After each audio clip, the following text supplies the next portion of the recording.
Bonjour à tous. Je vais vous parler aujourd'hui d'un cycle prophétique qui s'exécute avant l'enlèvement et nous sommes dedans et ce cycle prophétique n'est pas encore accompli. Ce cycle prophétique, c'est quoi? C'est quand des conditions sont remplies, Dieu agira toujours de la même manière. Dieu ne change pas d'attitude face au péché ou face à la repentance du pécheur. Voilà, Genèse 15:15 nous dit, toi, tu iras en paix vers tes pères, tu seras enterré après une heureuse vieillesse. À la 4e génération, ils reviendront ici, donc c'est-à-dire dans la terre promise que Dieu a donnée à Abraham par alliance. Car l'iniquité des Amoréens n'est pas encore à son comble. C'est quoi? C'est-à-dire que Dieu prophétise à Abraham que son peuple va être tenu en esclavage en Égypte et que quand il sera multiplié en Égypte, Dieu renverra son peuple là où Abraham a fait le sacrifice d'alliance que vous voyez en Genèse 7, Genèse 15, 17 et 18. Là où Abraham a sacrifié des animaux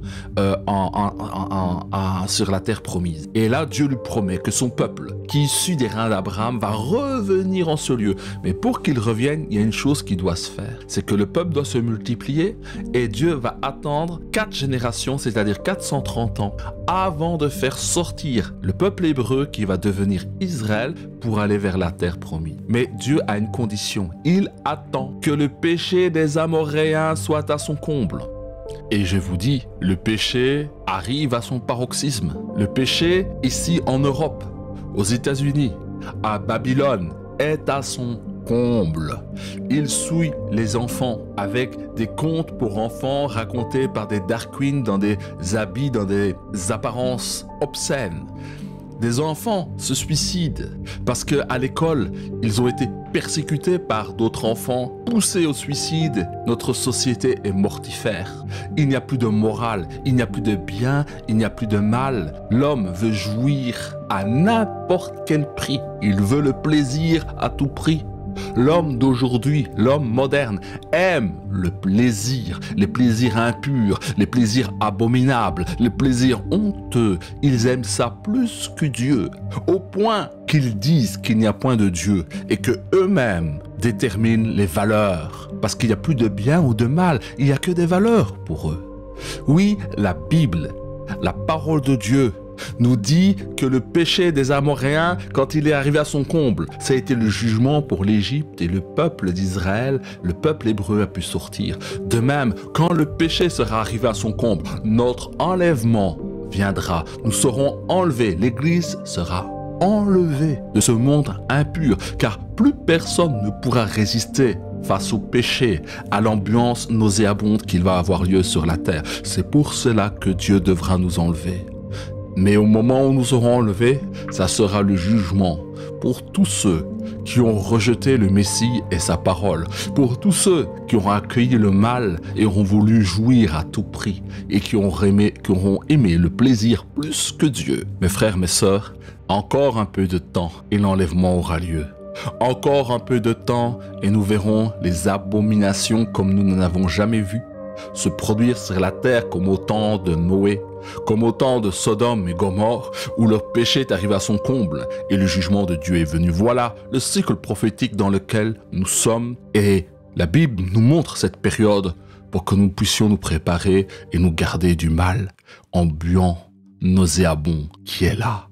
Oui, nous sommes dans ce cycle prophétique. Le péché arrive à son comble comme pour les Amoréens et nous allons sortir de ce monde pour aller avec notre Seigneur à sa rencontre sur sa montagne sainte aux trompettes retentissantes. Sur ce, mes frères, mes sœurs, je veux que tu sois averti.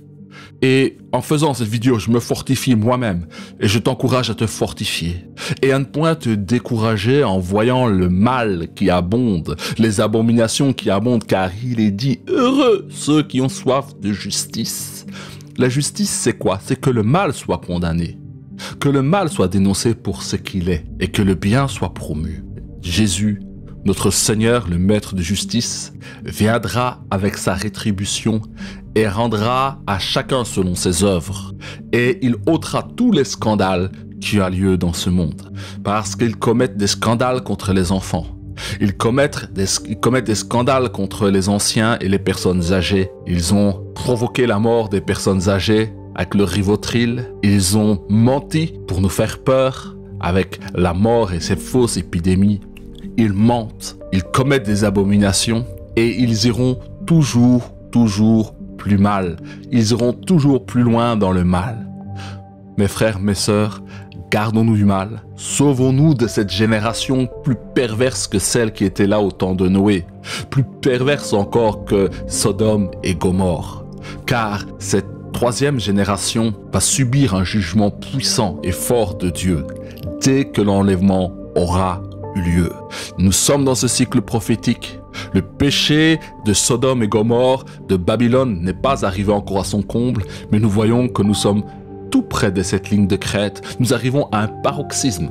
Vous savez qu'en Israël, l'extrême droite en Israël a voulu faire voter une loi pour interdire et punir toute personne qui prêche Jésus le Messie. Oui, avant que vienne notre enlèvement, je vous assure que la foi chrétienne va être très fortement persécutée et nous serons appelés complotistes et on nous interdira totalement en tout lieu de dire que Jésus est le chemin, la vérité et la vie.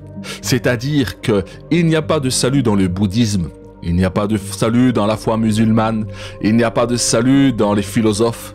Il n'y a de salut que dans Jésus, Fils de Dieu, mort et ressuscité pour le pardon des péchés.